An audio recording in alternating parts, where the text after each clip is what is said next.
Welcome, everyone, and thanks for joining our event, 10 Steps to Becoming Financially Whole, Equipping Communities of Color with Financial Well-Being Knowledge and Resources.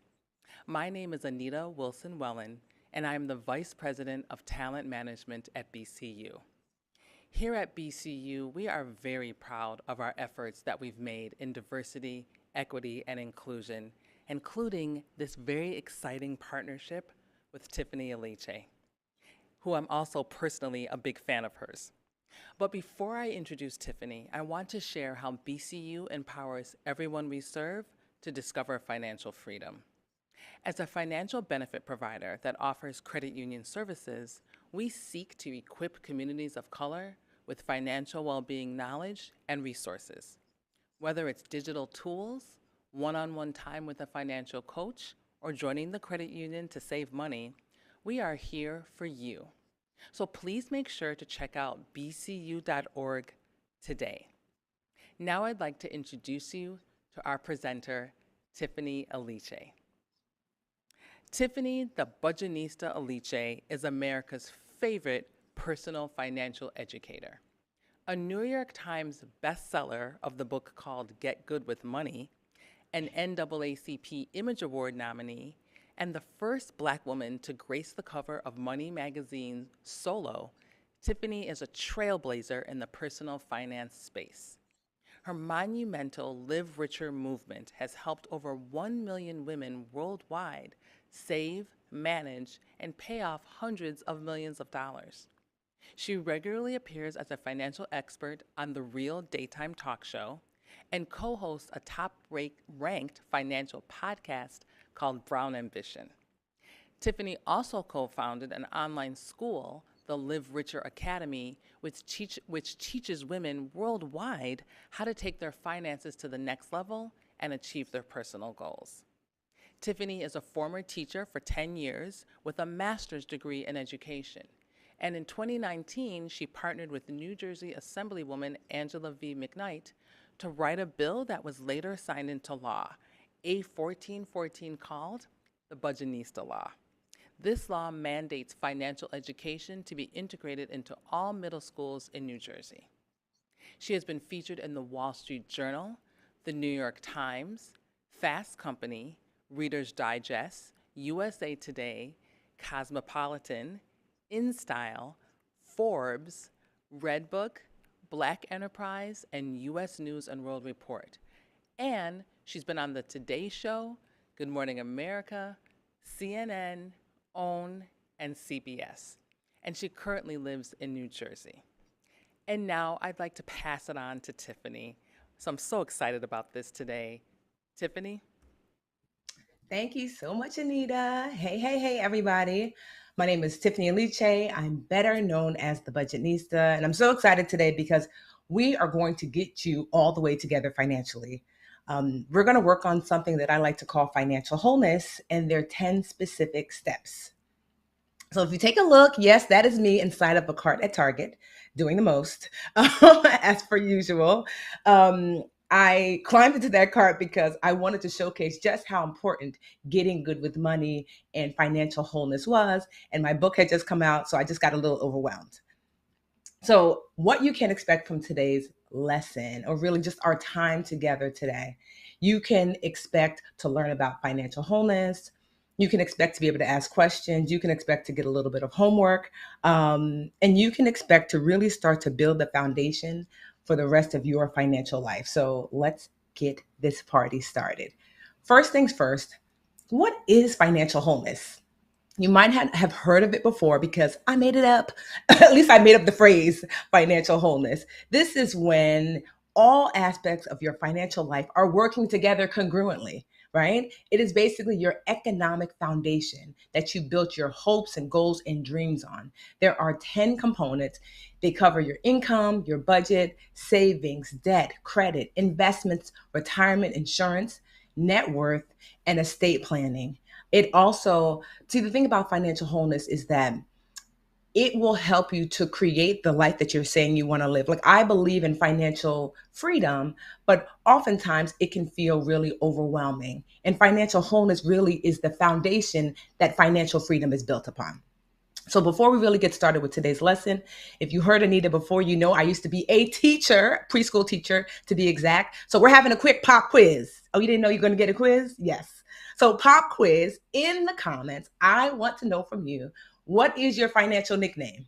So my financial nickname is quite obvious. It's the Budgetnista. And I got that nickname from my baby sister because she said, although I was not a fashionista, shady, she said I was a budgetnista.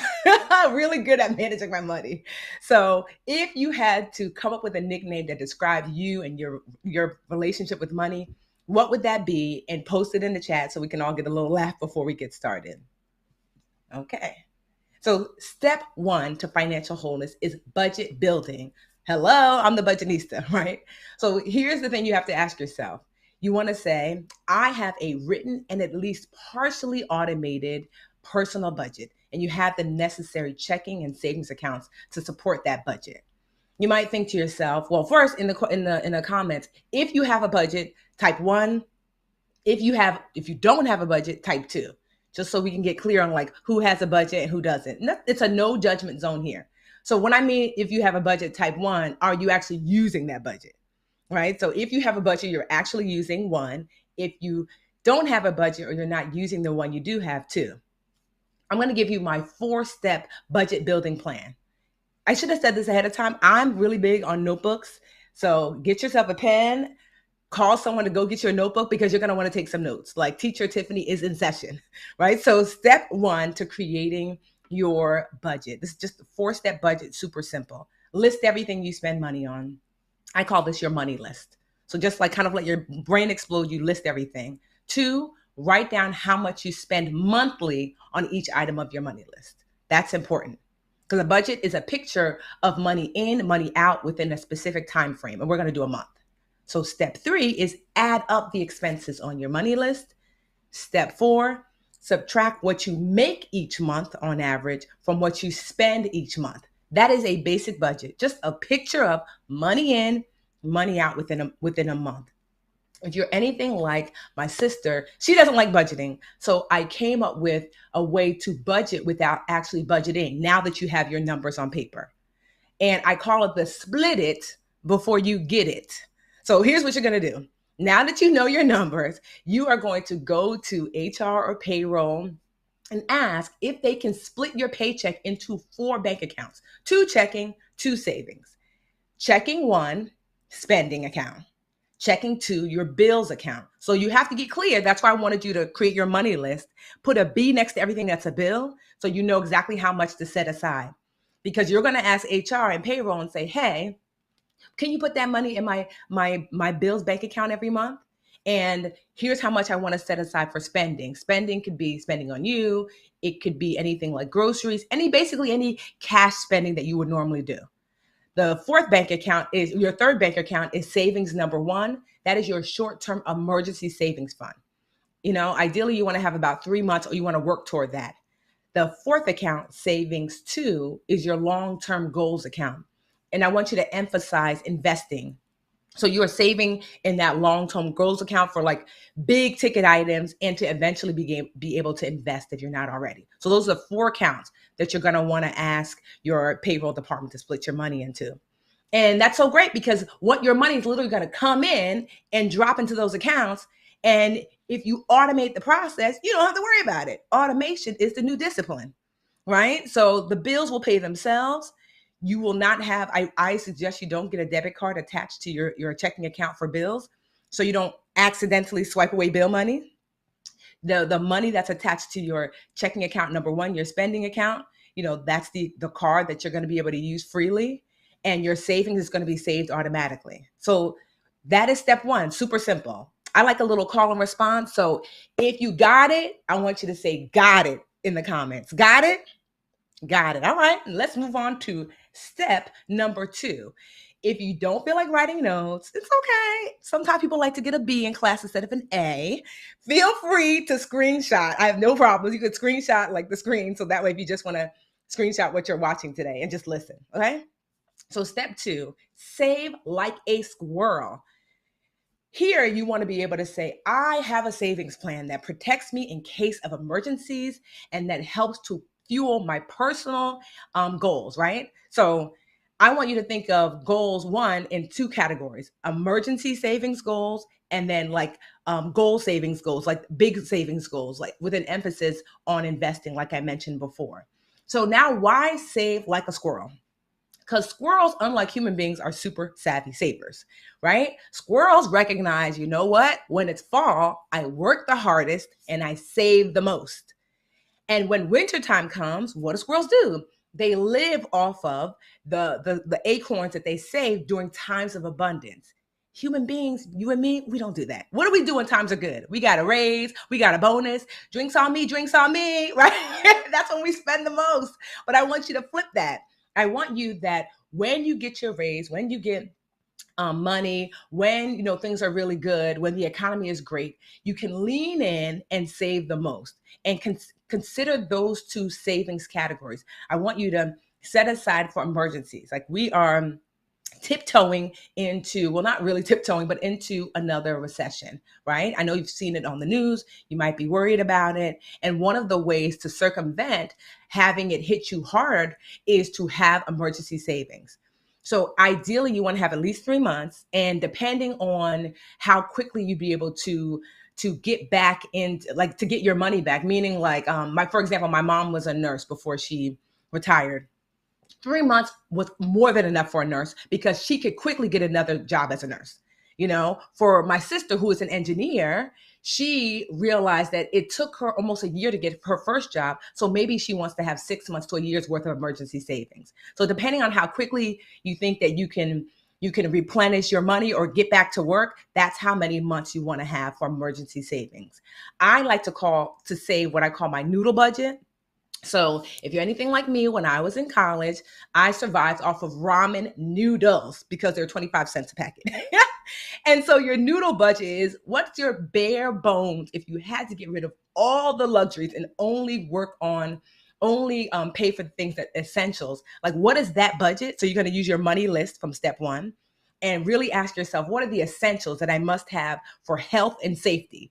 Right? And then you could put an HH next to those bills and add them up, and you know what your monthly noodle budget is. Multiply that times 3 months, 6 months, or 1 year. And that's what you're working toward in your emergency savings account. And in your goals account, that's where you're going to be setting aside for bigger goals, a home, a car, and later on, like I said, investing. Does that make sense? All right, we're already 20% whole. So here's the thing. There's 10 steps. So each of these steps is 10%. So we're 20% whole. You guys got it? Remember, I like a little call and response. Got it? Okay, got it. I feel like I can phantom hear you say got it. So step 3 is dig out of debt. You want to be able to say, I have identified the best plan for me to pay down my debt, and then I have automated the process. You're going to hear me say that over and over and over again. Automate, automate, automate. We should make that a song. Automate, automate, automate, automate, automate, automate. Automate the process. Automation is the new discipline, right? So almost every single step, there's a potential for you to automate. So I want you to do so. So digging out debt, I want you to consider that there are 2 core plans to digging out debt. There's the Snowball Method and the Avalanche Method.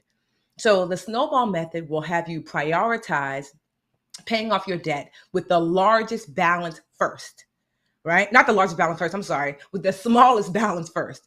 You are going to list your debt from lowest to highest, and say, I'm going to focus on the smallest debt first, pay the minimum to everybody else, take that excess that I used to give to the other debts and maybe a little bit of savings, and I'm going to put it toward that smallest debt first. When that debt is paid off, you're going to roll over that payment to the next lowest debt. And when that debt's paid off, you're going to roll over those two combined payments to the next lowest debt. So each debt gets a monthly payment from the debts prior that you paid off. And what happens is that you begin to collect payments along the way as it rolls down the hill, like a snowball in an old Bugs Bunny movie, right? You know, the snowball gets bigger and bigger as it collects snow down the hill. That is the snowball method. And the benefit of the snowball method is that when you pay off smaller debts first, you get instant gratification and early success, and encourages you to keep going. If you're anything like me, I've been trying to drop 5 pounds for like 15 years. And so I'm always like, ooh, I'm going to go to the gym. I'm going to work out so hard. And I do one day, and then the next day I'm sore, and then I don't go back. So instead, the snowball method is just saying, Tiffany, just walk around the block tomorrow, get your early success in, and then build up to the gym. Okay. So the avalanche method is the opposite. Instead of prioritizing the debt with the lowest balance, you're going to prioritize the debt with the highest interest rate. So you're going to list your debt from highest interest rate to lowest interest rate and pay off the highest interest rate debt first. Same thing. Everything gets the minimum, but that one debt you're working on. Once you pay that off, you roll over that payment to the next debt. Once you pay that off, you roll it over to the next debt. Now, the benefit here is you pay off the most expensive debt first.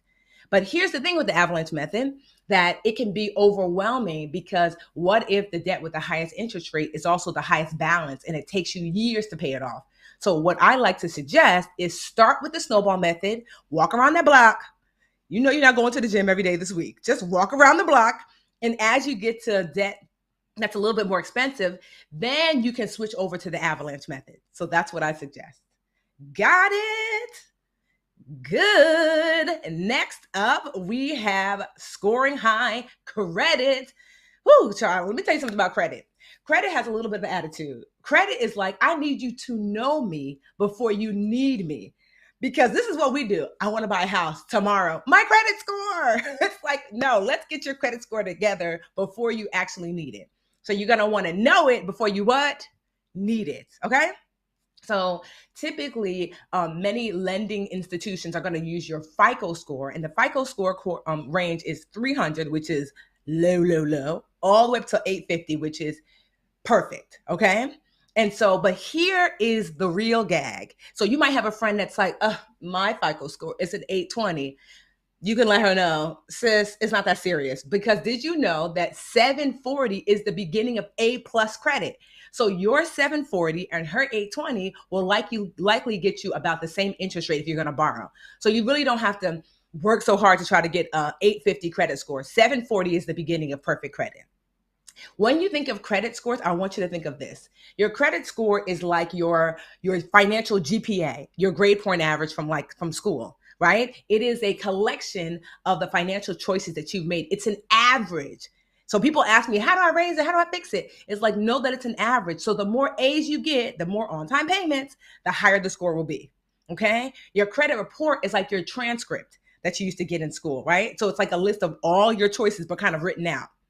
And I want you to remember that the credit bureau are like your teachers. They actually issue you your grades. So that's Experian, Equifax, TransUnion. You could tell I got my master's in education, right?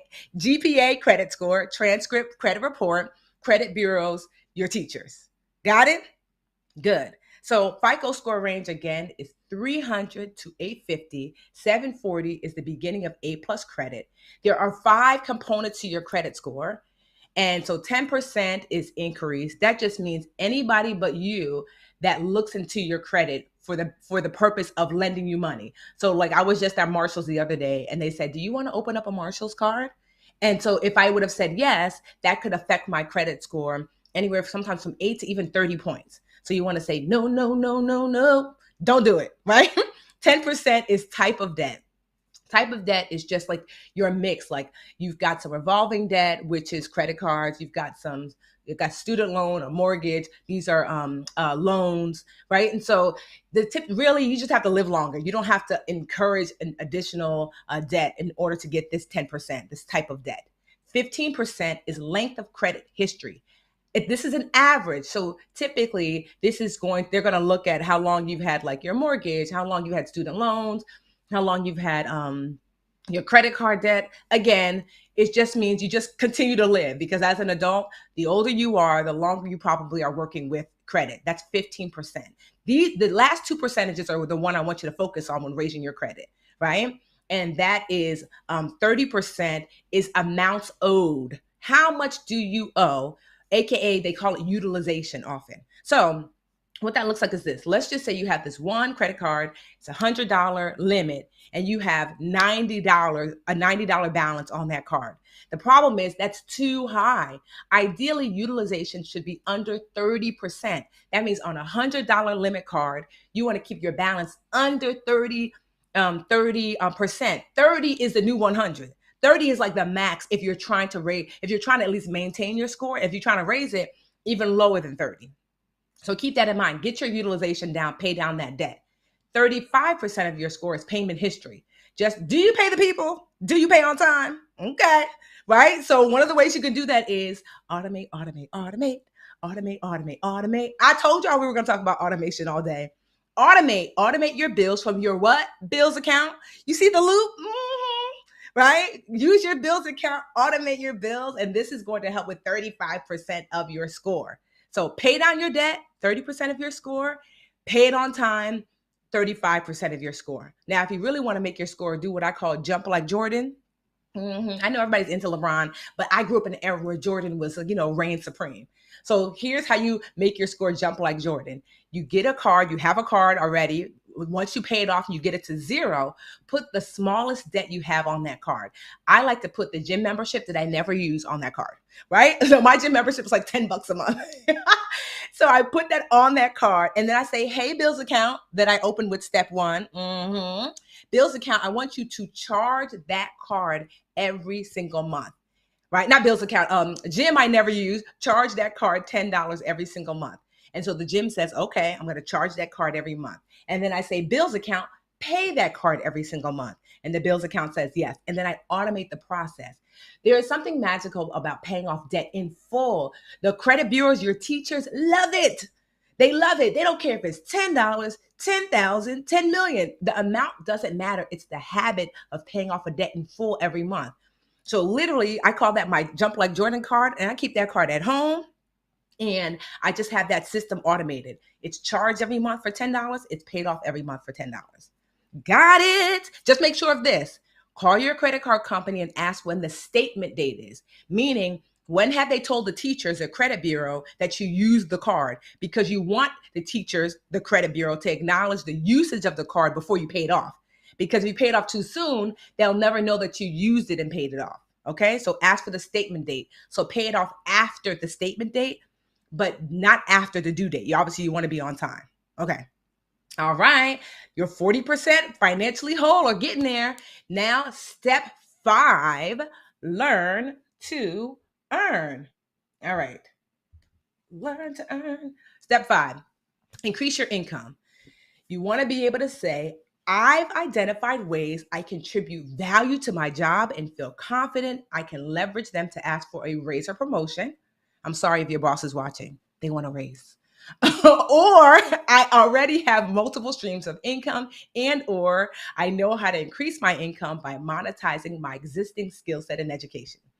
The best place to make more money, I know right now side hustles is like this, the rage, but low key, high key, the best place to make more money right now is at your current job, right? So create something that my sister calls, I used to call it a brag book, but my sister has a way more fun name. She calls it her Go Me file. So she literally has like a file on her computer that whenever she does something for the company, she'll be like, "Ooh, look at me, go me. I just wrote a proposal that made the company $200,000.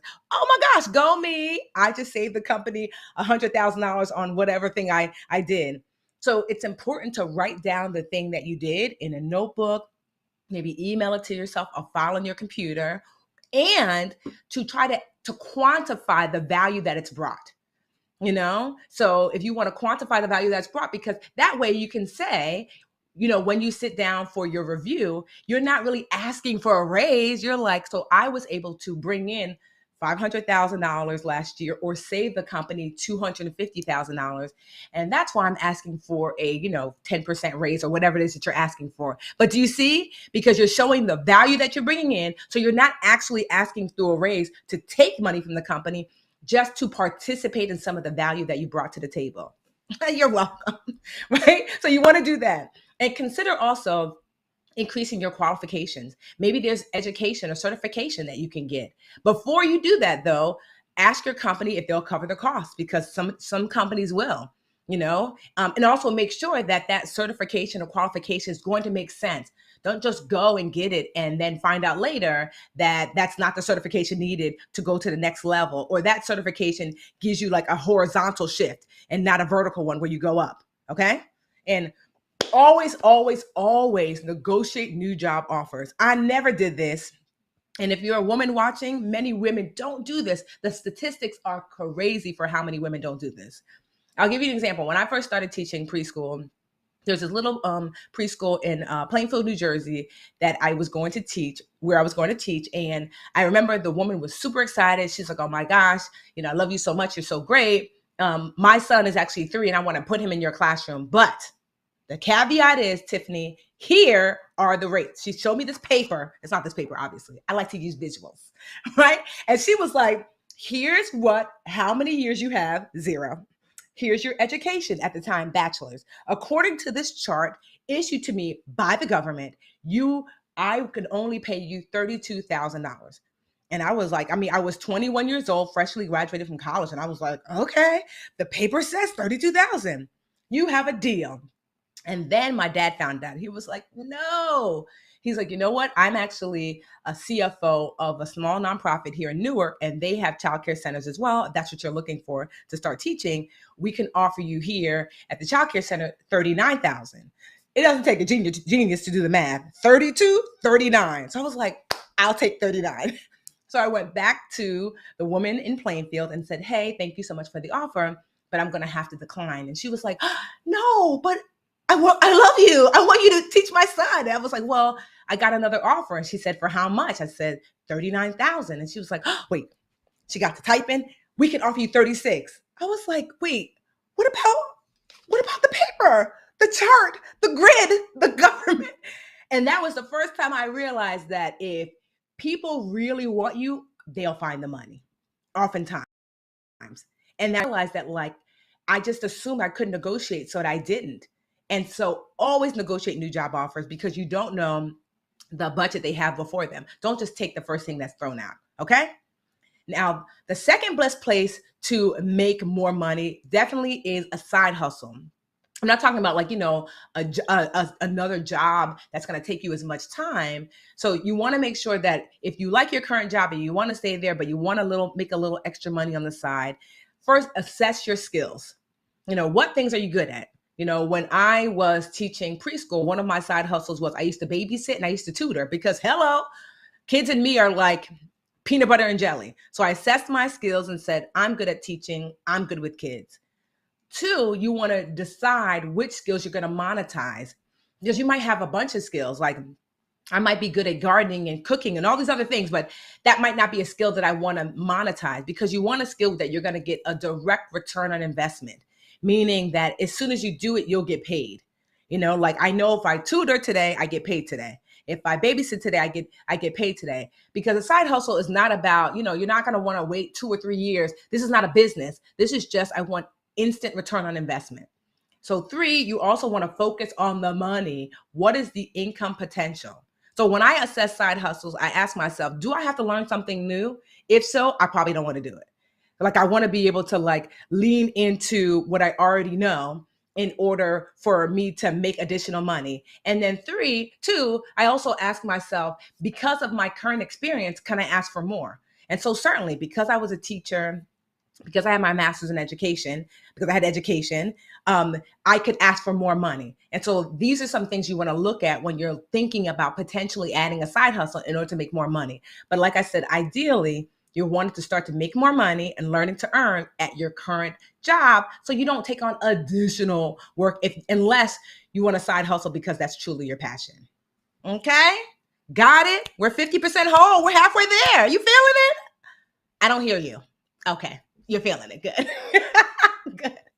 Number 6, invest. Right? So I want you to understand that you are going to invest like an insider for both retirement and wealth. Oftentimes I hear people say, I'm saving for retirement. And I would hope you're doing more than just saving, that you're investing for retirement because you're wanting the money that you save to grow, right? So I want you to have identified your retirement and wealth goals. And you have to understand that retirement, I want you to be able to say, I know how to take care of my future self by investing consistently and automatically into a retirement account. And for wealth, I know how to improve my quality of living now while leaving a legacy for later by investing in wealth. So let's start with investing for retirement. The purpose of investing for retirement is simple. It's to maintain your current lifestyle even when you're no longer working. That's it. So you likely have access at your job to a 401k. Maybe if you work for like a nonprofit or a school, a 403b, So you want to look there and see, one, do they have a matching program? A matching program typically looks like if they'll put in a percentage of income of money that you put in. So maybe the matching program will go up to say 3% of your total income. So you put in 1%, they put in 1. You put in 2, they put in 2. You put in 3, they put in 3. You put in 4, they still put in 3. So see if they have a matching program. At the very least, get your match because your match is free money because they're going to be matching the money that you put in. You don't want to leave that on the table. But I also want you to consider investing outside of your 401k as well into something called a Roth IRA. And here's why. Roth IRAs, so a 401k is great in that you get the benefit of the tax benefit now. Because when you put money in a 401k, it lowers your income now and you get your tax benefit now. A Roth IRA, you get the tax benefit later during retirement. So 401k, tax benefit pre-retirement. Roth IRA, tax benefit after retirement. Because with the Roth, you're putting in already tax money, after tax money into a retirement account. And when you withdraw it, you get to withdraw that money plus the growth. Right? So here's the scenarios I want you to think of. Scenario 1, if you can access your 401k and your company offers a match, get your match, right? Put your money up into the match. Then consider once you match the match that your company puts in, then consider maxing out your Roth. Because typically, you're having funds that you can pull out tax-free when you're retired is really going to be a tremendous benefit because that's one less bill you have to pay when you're not making any money anymore, typically, right? So you want to max up to your match, then move over to Roth IRA, max out there, then come back to your 401k if you still have money left over to do so. Scenario 2, if you have a 401k but your company doesn't match, consider maxing out your 401k. Then coming back to your company's maxing out your Roth IRA, then coming back to your company's 401k. I just share this because, like I said, the benefit of a Roth is that one, you get a tax benefit and you get this tax benefit when you need it most for most people, which is during retirement. So either way, you want to look into your company's 401k and you want to consider a Roth IRA. Okay? Right. So no matter what you choose to start now and automate the process. It is your younger self's job to look after your older self. I actually like to name my older self because a study was done that showed that people don't look after their older self because they feel disconnected. So my older self, her name is Wanda, and she's a little sassy, So whenever I'm making a decision, Wanda's like, oh, so you're going to put the Paris trip on your credit card. Okay. So what are we going to do when we get older? So name your older self so you can connect with that person and make decisions that's in the best benefit of your older self, right? As a matter of fact, what's your older self's name? I would love to know. It has to be a nice old person name, Wanda, Gertrude. So, I'm sorry if your name is Gertrude in real life, but I just feel like people are not born Gertrude. You just appear 80 years old named Gertrude. So let me know your older self's name in the chat, okay? Now, investing for wealth, The purpose for investing for wealth is to improve your current lifestyle and to leave a financial legacy for your heirs. So remember, retirement is to secure your older self, and investing for wealth is to secure yourself now. So the key really is that first you want to save for retirement first, because you have to secure Wanda or Gertrude or whoever that is, right? And then you can say, okay, for Tiffany now, certainly I would like nicer things. So you want to determine if you are going to use like some sort of software to invest for wealth. You know all the software that you see online. You're going to determine if you're going to use a financial advisor maybe to help you. You're going to determine whether maybe you're going to use, let me see, like a robo-advisor or a financial advisor, or to do it on your own. Maybe you're willing to do the research and you're like, I'm just going to invest on my own, right? So the benefits are that the more that you do it on your own, the less the management fees are. So the closer you get to using a human being, the more expensive it's going to get. So if you do it on your own, the fees are low. If you get a robo advisor, the fees are just a little bit higher, because typically there is software or an algorithm that robo advisor is using that's set by someone.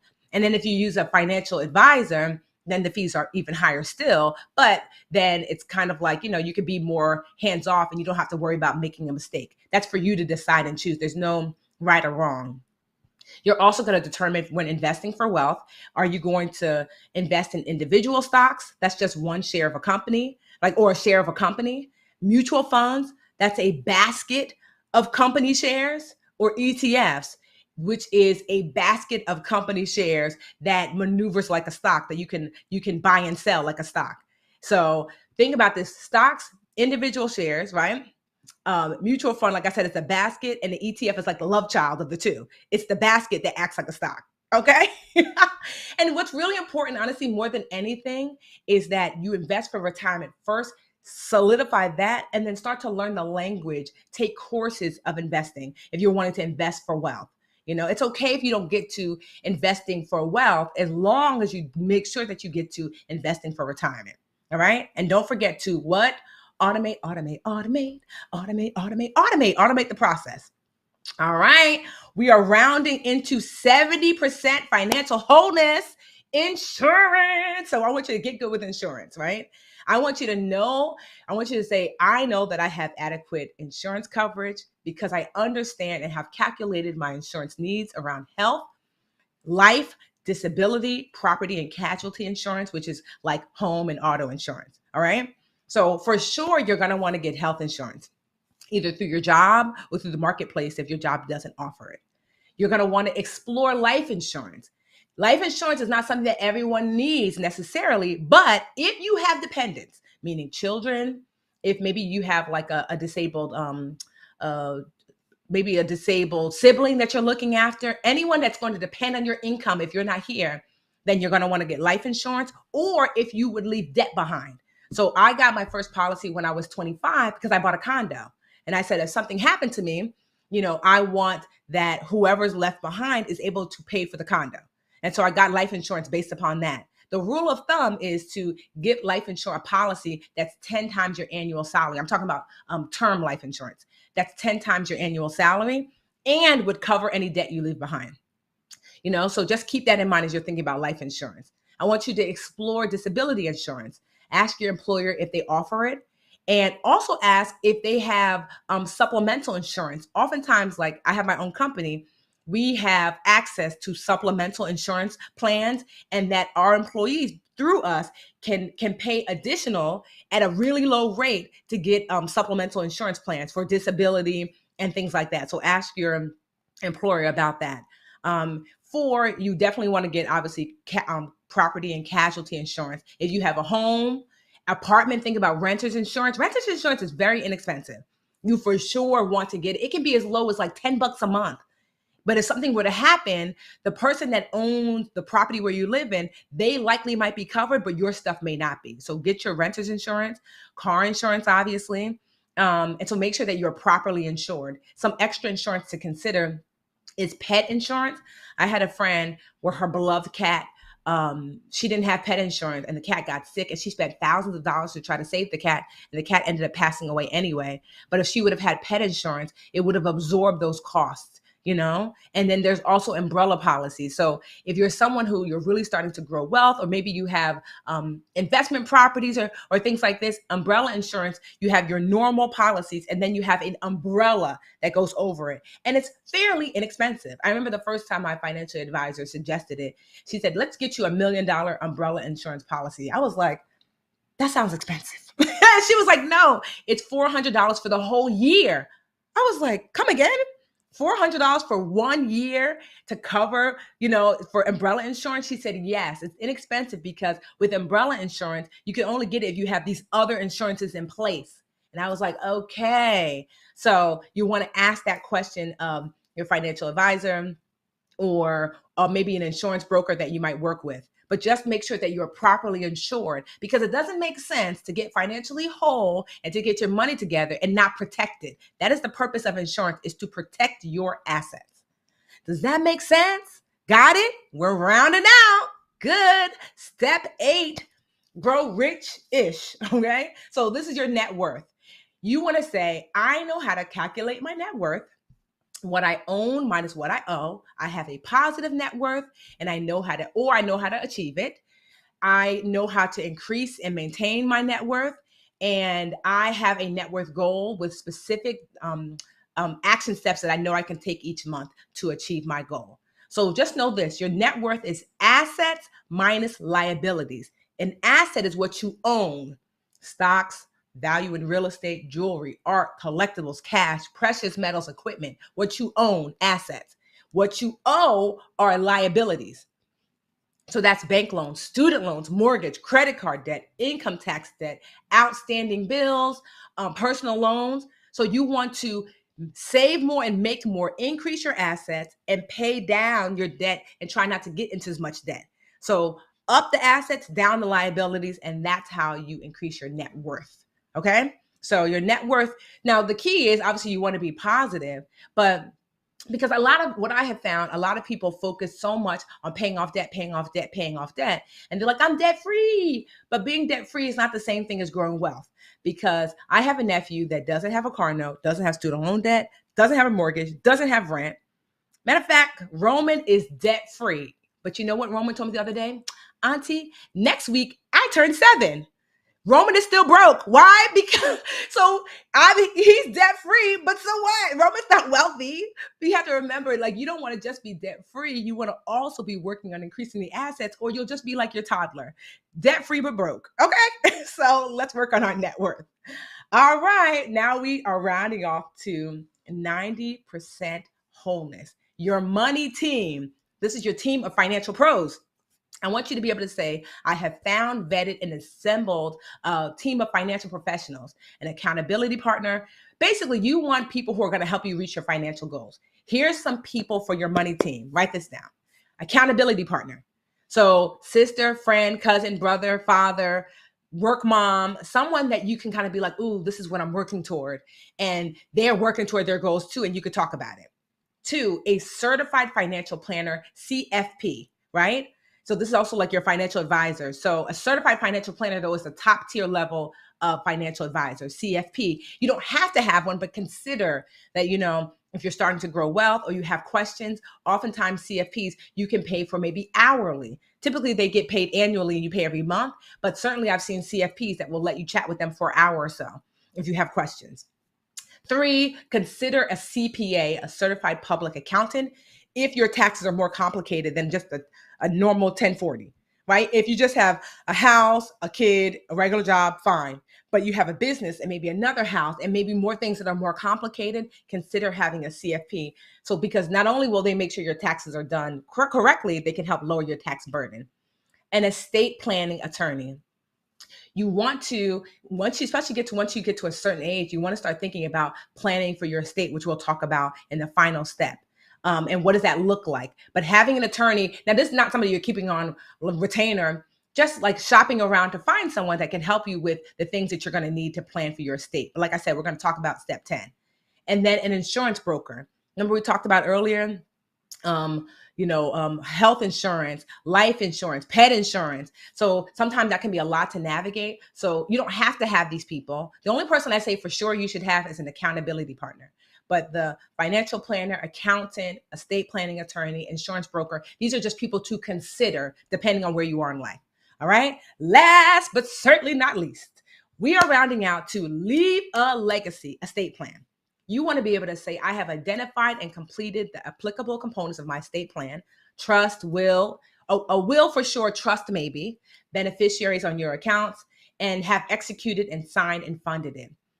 Now, first things first, when it comes to your estate plan, fill out and check your beneficiaries form, right? So did you know bank accounts can have beneficiaries? Now, the thing that's so critical to understand is that I don't care what's in your will, your beneficiary trumps it all. You could say in your will, I just did this will yesterday and I want everything to be left to my new wife. Great.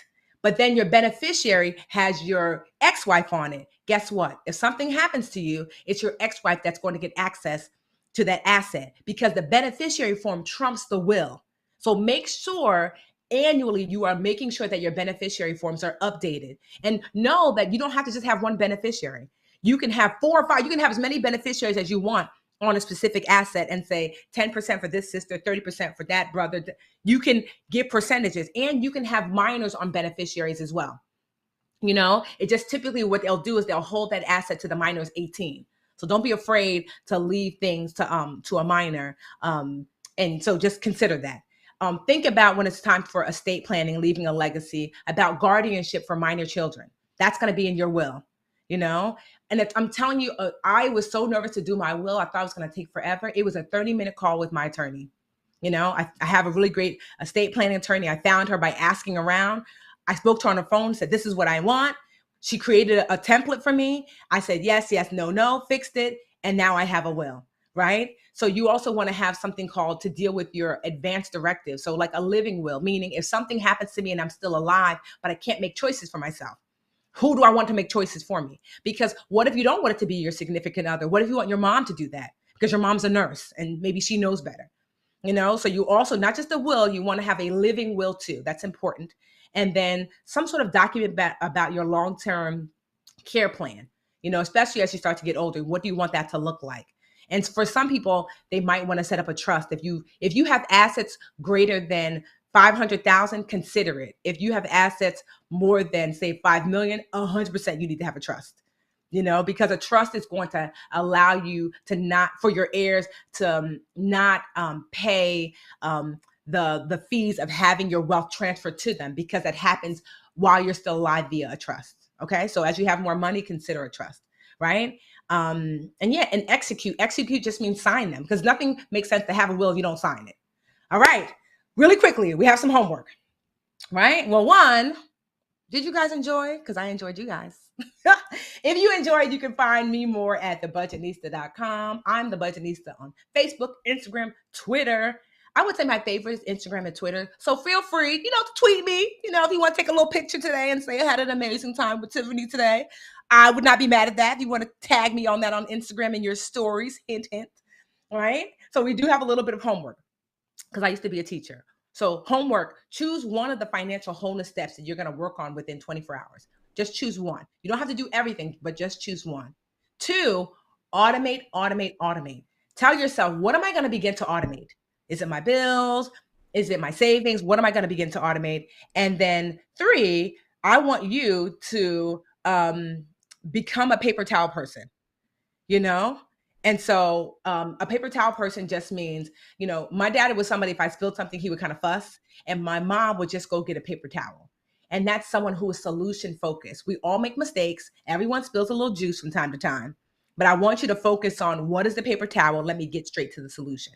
So not only do I have this homework for you, I have a little homework for Anita. Actually has some homework. So I'm going to invite her to come back on. I know, Anita, you have some homework for us, correct? Oh, yeah, I do. I really do. First of all, Tiffany, I'm laughing, but thank you for making discussions about money fun. I took a lot of notes. My retirement name, again, apologies if your name is Mabel, That will be my retirement Yes. name. And also on step 9, to get your team together, I know who's not going to be on my team, and that's going to be my 19-year-old daughter. So thank you for that. But I have a page full of notes, and I was yelling, "Got it." I think we have a number of questions, but before we get into the questions, here are a few ideas I want to mention, ways you can take action and act on the guidance that Tiffany gave. One way is to join BCU. That's a very easy way. Um, and then the second idea is because we have a full service of suites of products and services at BCU. Then I also suggest that we have our Life Money U financial well-being program that has a number of tools to improve your financial health. And then please visit bcu.org today to learn more. So, and then I think there was one final piece of guidance from our people that are monitoring the chat. So if you could just put that back up one more second, because I know there were some problems. If you only see a gray box where the chat is, please click the YouTube button in the lower right-hand corner of this video screen, and you should be able to see the chat via YouTube. Okay. So, like I said, our team has been monitoring the chat, and we've got a number of questions for you, Tiffany, so I hope you're ready for these questions. I am. Okay. So, homeownership has always been a key factor in wealth building. But should home owning be a goal for everyone, especially in the current economic and real estate climate? So if you would have asked me this question 20 years ago when I was one, then I would say that, yeah, everybody should get a home, but that's not necessarily the case now. Home ownership, Anita, it should be looked at as an investment, one of your largest investments outside of like education. So asking yourself, one, will I see a return on this investment? At the place I'm purchasing, is it likely to go up?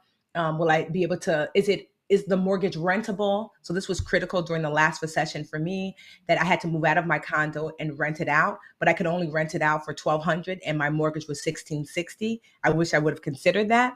And then also two, consider, do you like your job? I'm being candid, because if you don't like your job, if you might, you're looking to change up or switch up, then buying a home might lock you into a job that you don't particularly care for.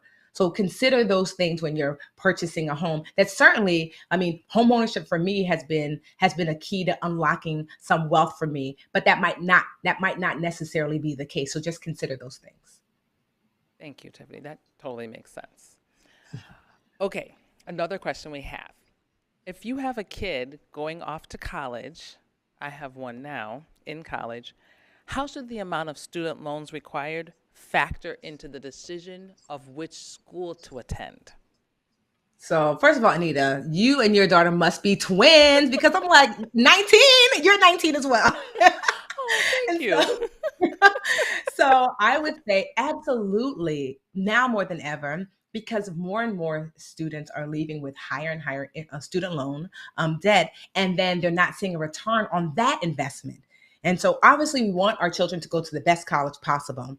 But you have to consider what happens after college. It's not like life stops after college. You have to consider what's the financial burden on the student, but not only students, because many of these loans, the parents have to co-sign.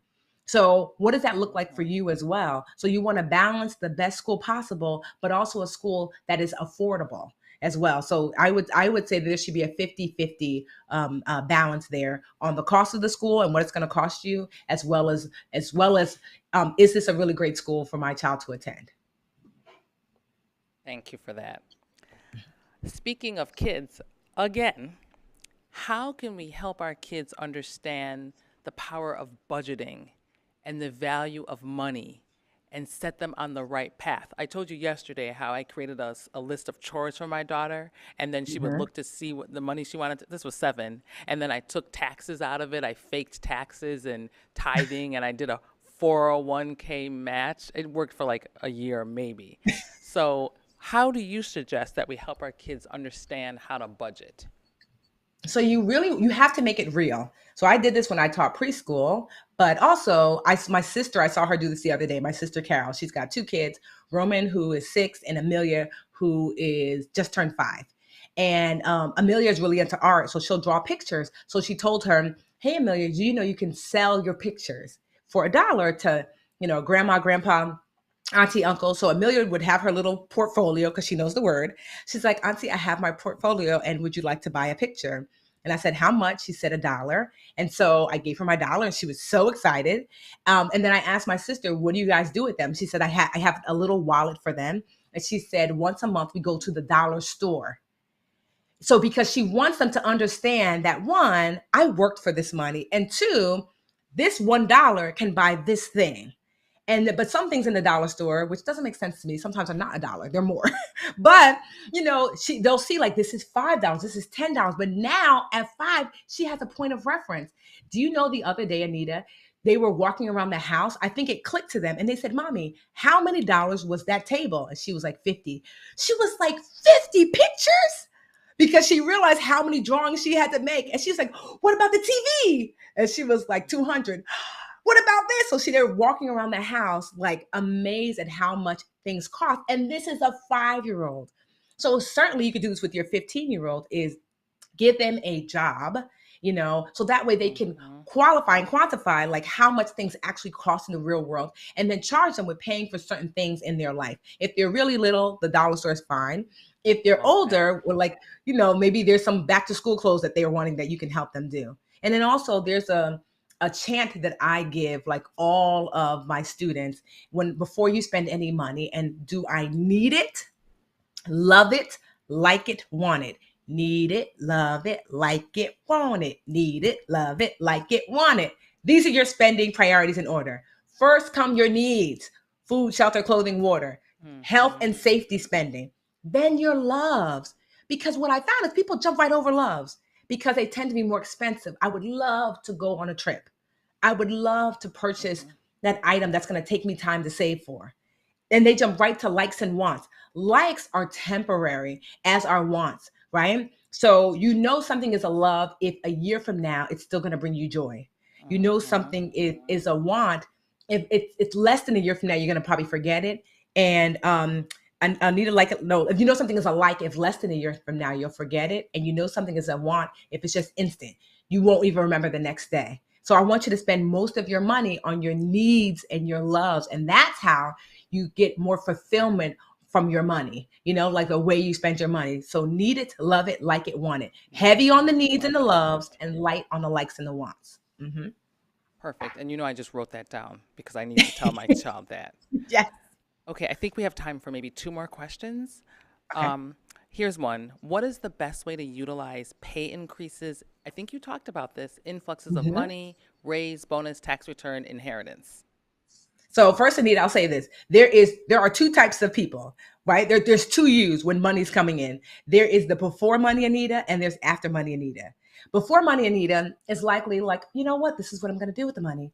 I'm going to do this and this and this. And then after money Anita is like, money is here. So you want to reason with your before money Anita, right? Meaning before the money even hits, create the plan. This is where it's going to go. Open up the bank account where it's going to go to. Better yet, ask the institution where that money is coming from to have that money land there automatically so you don't even receive it. I'm not saying that you can't increase your current lifestyle. You might say 50% of this raise is going to go into my savings account, and then 50% I'll absorb to make my life better. Make that plan automated as the before money you. So that way, after the money comes, that plan's already in place and you can't get into too much trouble by spending that money. And that's to take care of Mabel.